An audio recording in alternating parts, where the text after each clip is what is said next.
और मैं समझता हूं कि मेरे लिए मेरे वालिदैन का जो सबसे अहम और सबसे सही फैसला रहा और सबसे सही डिसीजन रहा, वो फैसला ये था कि उन्होंने मेरा दाखिला दारुल उलूम नदवतुल उलमा में करवाया। दारुल उलूम नदवतुल उलमा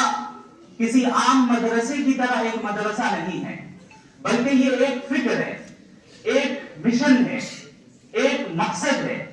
और एक मनहज है